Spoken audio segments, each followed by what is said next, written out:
Good morning, everybody. Another beautiful day here in Wellington. Was a bit windy coming over the hill, but there you go. You can't have everything.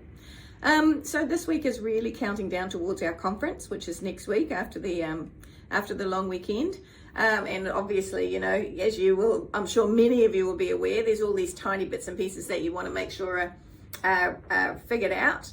Some of them we won't know till we get there, but yeah, the whole team is sort of buzzing a bit about next week. So I spent most of the weekend working on my presentation with regard to how to create change. The whole of the theme of the conference is about how you can create change and how each individual, no matter where they are, has the capacity to create ripples, which you never know where those ripples will end. So, you know, you take every opportunity, seize every opportunity and make the most of it. So anyways, I spent most of the weekend doing that. I've also got to do another report, another presentation, because we have our AGM at our conference. Tomorrow morning, I'm going to have to get up extra early and come across the hill extra early because the Helen Clark Foundation is launching their report on the ageing population and infrastructure in Parliament at 7 a.m. tomorrow morning. And look, while much of it is not new news, to be perfectly frank, from the health side of things, you know, you've heard me talk about this, the minimum of last 18 months. And inside government, they've known about it for, you know, many years.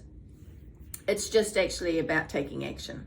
And I would have to say, I'm becoming more and more hopeful every day that action is on the horizon. So I'm seeing more signs that multiple government departments, multiple ministers, multiple sort of stakeholders in this sector are becoming very aware and are now seeking ways that they can address what has been predicted for a very long time.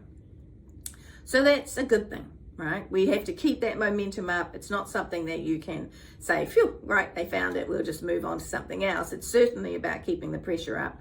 It's about maintaining the profile of the challenge and the issue, and ensuring, I think, that while there is the problem that is the mainstream, so, you know, there are those of us who sit in the middle of this issue, which we require our government to be able to make sure that we have what we need when we need it.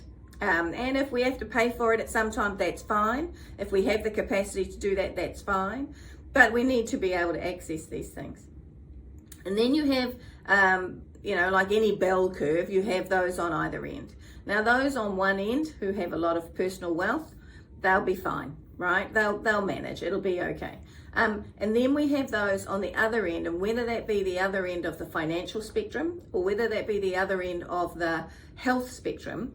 And in this instance, I'm thinking about those, particularly with high mental health issues, psychogeriatric issues, dementia that is manifesting in sort of antisocial behavioural or personal neglect, those sort of things, refusing to wash, refusing to be showered, all that sort of stuff. Those, I think there is a conversation about that the state does need some provision of its own, or it certainly needs to create a much stronger public-private partnership than the one it's got at the moment with private providers, because there is an echelon of New Zealanders that are extremely difficult, that need nuanced solutions for their care. And it's not particularly viable for a business to specialise in that space. So that is where the government, I think, is going to need to come in and specialise in that space. And again, it might be that they specialise just with nuanced funding models or a nuanced package for that individual. I know when I was the Minister for Children, we had some young people in that circumstance. And ultimately, there's no alternative but for the state to come in and set up what is a specialist solution for what is a specialist problem. But I'm hopeful because I can hear movement, I can see movement.